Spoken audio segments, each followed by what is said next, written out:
21장 27절에서부터 40절까지 말씀입니다. 사도행전 21장 27절에서부터 40절까지 말씀입니다.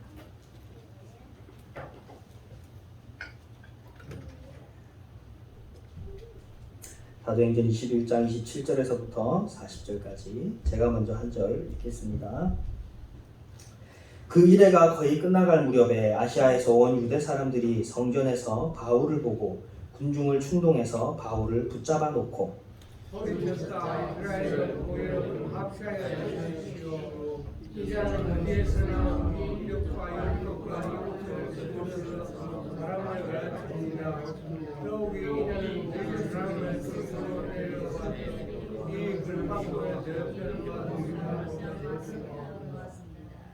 이는 그들이 에베소 사람 드로비모가 바울과 함께 성내에 있는 것을 전에 보았으므로 바울이 그를 성전에 데리고 들어왔으리라고 생각하였기 때문이다. 그래서 원수가 소리치고 백성이 모여서 바울을 잡아 성전 바깥으로 끌리니 성전문이 곧 닫혔다. 그들이 바울을 죽이려고 할 때에 온 예루살렘이 소요에 휘말려 있다는 보고가 천부장에게 올라갔다. 그는 또 제자들과 병장을 거느리고 그 사람에게 달려갔다. 그들은 천부장과 바울을 보고 바울을 때리는 것을 멈추었다. 천부장이 가까이 가서 바울을 체포하였다. 그리고 그는 부하들에게 쇠사슬 둘로 바울을 결박하라고 명령하고 그가 어떤 사람이며 또 무슨 일을 하였는지 물었다. 그러나 우리 가운데서 사람들이 저마다 다른 소리를 지르다. 천부장은 그한 때문에 사건을 진상을 알 수 없으므로 바울을 백령한으로 끌고 가라고 명령하였다. 바울이 층계에 이르렀을 때에는 군중이 하도 난폭하게 굴었기 때문에 군인들이 그를 둘러매고 가야 하였다. 그들과 따라오면서 그자를 절대 걸랑하라고 외쳤다. 바울이 병영 안으로 끌려 들어갈 즈음에 그는 천부장에게 한 말씀 드려도 됩니까? 하고 물었다. 천부장이 당신은 그리스 말을 할 줄 아오. 그러면 당신은 대마진의 복음을 읽고 사천명의 자들을 읽고 광야로 나가 너희 이집트 사람이 아니오 하고 방문하였다. 바울이 대답하였다. 나는 길리기아의 다소 출신의 유대 사람으로 그 유명한 도시의 시민입니다. 저 사람들에게 내가 한마디 말을 하게 허락해 주십시오. 천부장이 연락하니 바울은 층계에 서서 누구에게 손을 흔들어 그를 조용히 하게 하였다. 장장의 기자 바울은 히브리말로 연설을 하였다. 아멘. 지난주에 살펴본 대로 바울이 이 예루살렘 지도자들의 권고에 따라서 자신을 오해하는 사람들, 어떤 오해였죠? 바울이 유대인들에게 율법을, 자신들의 전통인 율법을 지키지 않아도 된다라고 가르친다라는 그 오해를 불식시키기 위해서 유대인들의 율법의 전통대로 여기 지금 네 사람이 있으니까 가서 정결 예식을 당신이 치루어 주십시오 라고 이렇게 권고를 해서 그 권고를 바울이 고집을 부리지 않고 받아들여서 이제 성전에 데리고 가서 정결 예식을 치르게 됩니다. 정결 예식을 치르는 동안 이 바울은 성전을 왔다 갔다 하면서 이렇게 드나들었겠죠. 그렇게 정결 예식을 치르고 있는 동안에 아시아에서 온 유대 사람들이 바울을 봤습니다. 여기서 아시아라고 하는 곳은 바로 그 에베소 지역, 에베소 지역이 바로 이 아시아 지역입니다. 바울이 에베소에서 3년 동안 사역을 했죠. 그래서 그곳에 있는 유대인들도 바울을 싫어하는 사람들도 있었죠. 그 사람들 중에서도. 그 사람들, 유대인들 중에서도 바울을 싫어해서 어떻게 하면 바울을 이렇게 잡아 없앨 수 있을까? 이런 생각을 가지고 있는 사람들이 있었는데 예루살렘에 와서 성전에 있는 바울을 보고는 저 바울을 잡아 죽여야 되겠다. 이렇게 생각을 한 거죠. 근데 마침 어떤 일이 있었느냐? 에베소 사람 드로비모라는 사람이 있었는데 이 사람은 에베소 사람, 그러니까 이방인이었습니다. 이 사람이 바울과 함께 다니는 것을 본 거죠. 이 사람들이 이 드로비모가 바울과 함께 다니는 것을 보고 그 다음에 바울이 성전에 있는 것을 보고 그걸 보고 이제 이 두 가지를 이 없는 사실을 짬뽕을 시킵니다. 그래가지고 바울이 이 드로비모를 성전에 데리고 들어갔다. 당시에 이 성전에는 이방인들은 들어갈 수가 없었습니다. 오직 유대인들만 이 성전 안에 들어갈 수가 있었습니다. 그래서 이 가짜 뉴스를 만들어 가지고 바울을 사람들을 충동해서 바울을 잡아 죽이려고 했던 거죠. 당시 이 성전에는 성전 외벽에 이런 말이 적혀 있었다고 합니다. 이방인들이 들어오면 죽임을 당하고 그 책임은 들어온 사람에게 있다. 라고 이런 글귀가 쫙 둘러서 적혀 있었다고 해요. 당시 이스라엘은 로마로부터 식민 지배를 받고 있는 상황이었죠. 근데 이방인이 그 성전 안에 들어가면 유대인들로부터 죽임 당하는데 그 책임이 들어간 사람한테 있다라고 글이 써져 있었다는 거예요. 어떻게 이런 글이 써져 있었느냐? 유대인들이 성전을 굉장히 중요하게 생각한다는 것을 알고 당시의 장군이었고 훗날 황제가 된 티투스라는 사람이 있었는데 이 사람이 그 유대인들의 그 열정을 알았기 때문에 그 같은 법을 허락해 줬다고 합니다. 그러니까 로마 사람이 들어가도 유대인들이 로마 사람을 죽였어요. 그래도 아무런 트집을 잡지 않았다라는 거죠. 그 정도로 이 유대인들에게 성전을 더럽히는 그 이방인들이 들어감으로써 성전이 더럽혀지는 일, 이건 굉장히 유대인들에게 중요한 그런 일이었던 겁니다. 그렇게 중요한 일이었는데 바울이 드로비모라고 하는 에베소 사람을 성전에 데리고 들어갔다라고 하는 그 가짜 뉴스를 이 아시아 사람들이 퍼뜨리면서 보십시오, 바울이 이런 행동을 했습니다. 성전을 더럽혔습니다. 라고 하면서 사람들을 충동한 거죠. 그래서 이 사람들이 바울을 잡아다가 때리고 이제 죽이려고 했던 것입니다. 바울이 여러분 지금 성전을 들락날락 했던 이유가 뭡니까? 율법을 잘 지킨다는 걸 보여주기 위해서 한 거죠. 율법을 잘 지킨다는 것을 보여주기 위해서 성전을 들락날락 하면서 이제 그 율법 정결 예식을 지키고 있는데 바울을 싫어하는 사람들 눈에는 그게 율법을 지키는 게 아니라 오히려 율법을 범하는 것처럼 보였던 겁니다. 밖에서 보니까 드로비모랑 같이 있었던 걸 봤거든요. 그러니까 분명히 드로비모도 데리고 들어갔을 거야 라고 하면서 없는 죄를 만들어서 뒤집어 씌우고 있는 거죠. 그러니까 바울이 하고 있는 노력이 오히려 오해를 만들어내고 그 사람들에게 이제 트집거리가 되게 한 것입니다. 이 장면을 보면서 우리가 알 수 있는 것은 지금 이 아시아에서 온 유대인들은 바울이 율법을 지키고 있느냐 안 지키고 있느냐가 중요하지 않다라는 거죠. 이 사람들이 만약 객관적으로 바울을 보려고 했다면 아니 왜 바울이 지금 성전에 있는 거지? 뒷조사를 좀 해가지고 정결 예식을 치르기 위해서 율법을 지키기 위해서 지금 성전에 있는 거구나. 뒷조사를 조금만 해보면 알 수 있는 그런 내용이지만 이 사람들은 바울을 그렇게 객관적으로 볼 생각이 없었던 겁니다. 그냥 어떻게 해서든지 트집 하나 잡아 죽이려고 했던 사람이죠. 그러니까 성전에 있는 모습 그리고 외부에서 드로비모와 함께 있었던 모습 이거 두 가지를 짬뽕을 시켜가지고 바울이 율법을 어겼다라고 하면서 이 사람을 죽이려고 하는 거죠. 그러니까 사람은 누군가가 미우면 반대로 누군가가 좋으면도 마찬가지겠죠. 누군가가 미우면은 그 사람이 뭔 짓을 해도 밉습니다.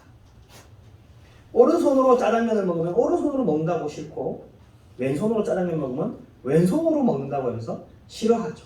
그러니까 뭘 해도 싫어하는 겁니다. 묻지마 싫다 이거죠. 묻지마 싫다. 여러분 그 가장 대표적인 그런 모습을 볼 수 있는 게 바로 우리 정치판이 그렇지 않습니까? 정치판. 여러분 정치판에서 제일 그 유행하는 말이 뭡니까? 정치인들이 틈만 나면 뉴스에 나와서 하는 말이 뭡니까? 내로남불이잖아요. 내로남불. 그렇죠. 내가 하면 로맨스인데 남이 하면 불륜이다.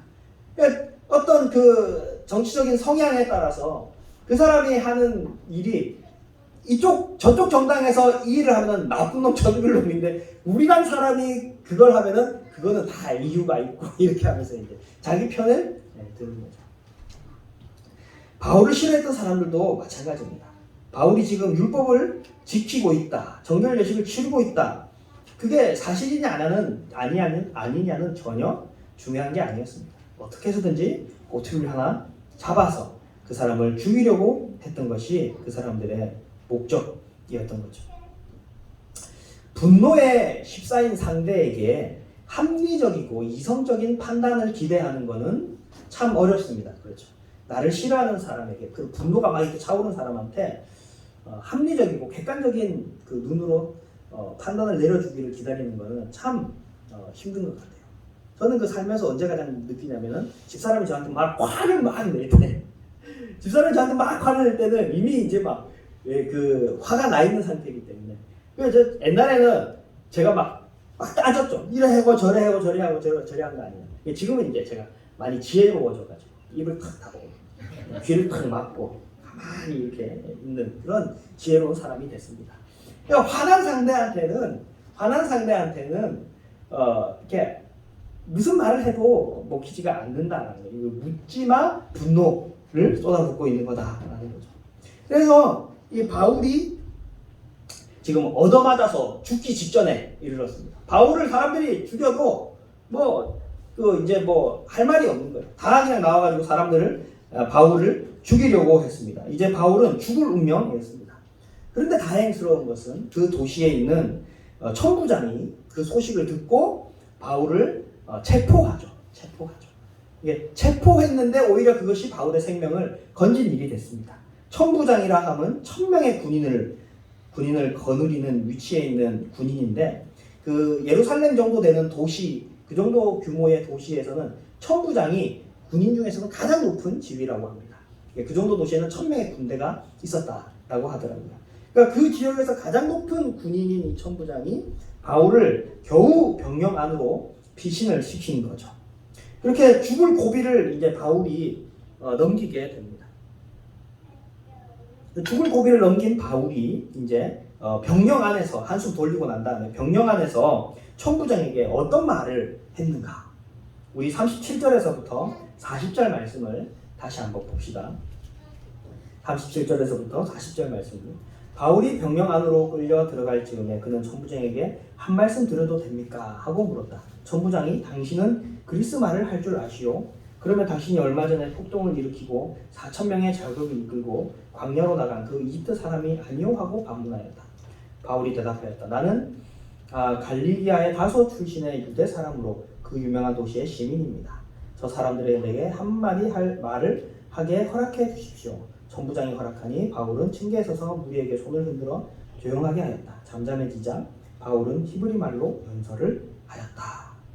여러분, 지금 죽을 고비를 막 넘긴 바울이 하는 행동들을 볼 때 지금 바울이 어떤 것 같아요? 지금 막 죽다 살아난 사람 같습니까? 죽다 살아난 사람 같지가 않고 굉장히 침착한 것 같죠. 굉장히 침착하고, 그리고 천부장한테 처음에는 그리스 말로 이렇게 헬라어로 말을 걸었다가 뒤에 이제 무리들한테는 히브리 말로 연설을 시작합니다. 그러니까 맨정신이라는 얘기고 굉장히 침착하다라는 거죠.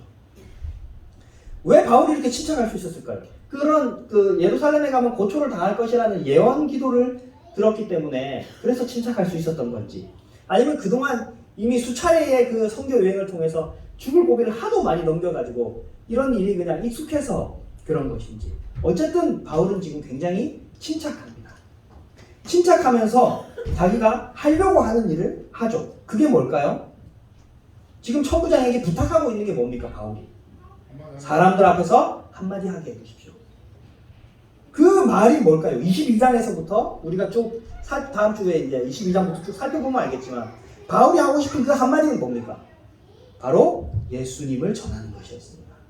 복음을 전하는 것이었습니다. 죽을 고비를 넘겨가지고 그런 상황 가운데 있지만 바울이 이 상황 가운데 기회를 얻으려고 했던 것은 뭐냐? 내가 복음을 전할 수 있는 기회를 지금 잡아야 되겠다. 이렇게 생각하는 거죠. 사람이 이렇게 많이 몰려있는 거 보니까 지금 이 사람들이 나를 죽이려고 몰려있는 건데, 사람들이 이렇게 많이 모여있으니까 찬스다. 복음 전해야 되겠다. 이렇게 생각을 하는 거죠. 이렇게. 보통 사람들이 생각하는 것과는 전혀 다른 그런 사명의식이 바울에게는 있는 겁니다.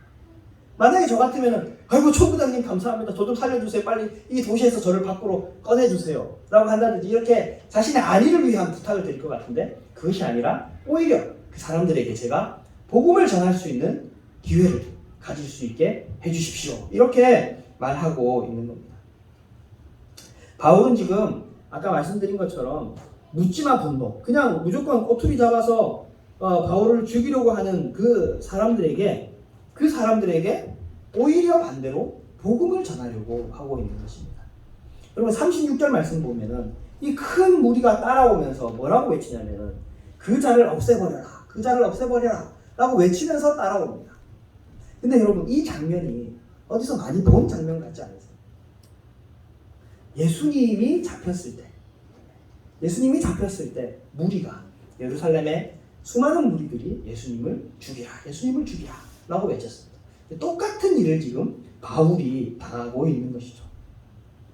이 똑같은 상황 가운데 바울은 예수님이 그 상황 가운데 그곳을 벗어나는 게 아니라 십자가를 지시고 자신의 사명을 끝까지 감당하신 것처럼 바울도 똑같이 그 상황 가운데 그 자리를 피하거나 도망가려 했던 것이 아니라 오히려 복음을 전하는 기회로 삼고 복음을 전하려고 했던 것입니다. 어떻게 바울이 이렇게 할 수 있었을까요? 복음을 전하는 것이 바울의 사명이었기 때문에 그렇습니다. 죽음도 막지 못하는 것, 그것이 바로 바울에게는 이 사명이었다라는 사실이죠. 기독교인에게 사명이란 하나님으로부터 받은 명령을 말합니다. 하나님으로부터 받은 명령이 바로 사명이죠. 하나님이 우리의 인생을 통해서 이루고자 하시는 것이 바로 사명입니다. 이 옛날 바울이나 아니면 오늘날 선교사나 목사처럼 삶의 모든 부분을 복음을 위해서 헌신한 사람들만이 사명자가 아니라 하나님께로부터 부름받은 사람이라면 여기에 모인 저와 여러분들 모두가 다 하나님으로부터 받은 사명이 있습니다. 그것은 우리의 삶의 모든 영역에서 복음의 증거자가 되는 겁니다. 우리의 삶의 모든 영역에서 복음의 증거자가 되는 겁니다. 직장에서 친절하고, 가정에서 충실하고, 사회에서 정직함을 나타내므로 기독교인으로서의 빛을 발하는 것입니다. 이것이 우리 모두의 사명입니다. 여러분 사명 이러면은 막 거북스럽고 뭔가 거창하고 거룩하고 이런 것 같은데 사명이라는 건 아까 말씀드린 것처럼 하나님이 우리의 삶을 통해서 이루고자 하시는 것이거든요. 제가 이거 두리뭉실하게 말고 조금 더 구체적인 예를 한번 들어보겠습니다. 여러분 우리가 어떤 해야 되는 일이 있을 때 그 일을 이루고자 하는데 막 갑자기 다른 어려운 일이 나에게 닥쳐오거나 다른 어떤 위급한 상황이 나에게 닥쳐오면 이 일은 뒤로 미루죠. 그렇죠. 급한 걸 먼저 하고 이건 나중에 해야 되겠다. 뒤로 미루죠. 근데 우리가 인생을 살아가다 보면 어떤 어려움과 괴로움이 나를 닥쳐도 그래도 끝까지 밀어붙여서 해내야만 하는 일이 있습니다. 예를 들어서 뭐가 있을까요? 부모는 자식의 밥을 굶기지 않죠. 부모는 어떤 어려운 일이 있고 괴로운 일이 나에게 닥쳐와도 자식의 밥을 굶기지는 않습니다.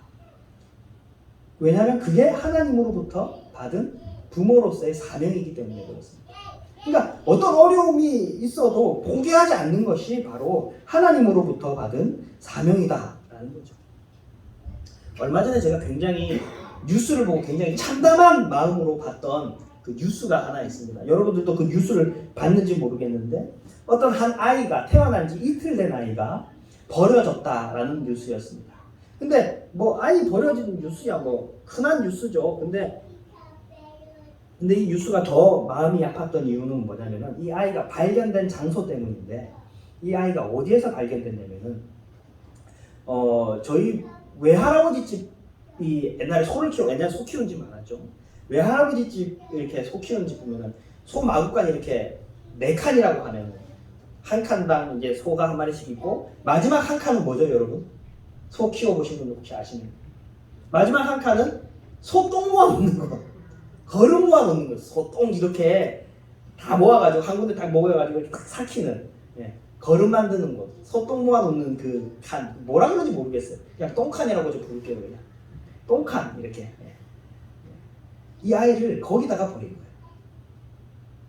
가축들의 배설물들이 쌓여있는 곳에다가 이 아이를 버린 겁니다.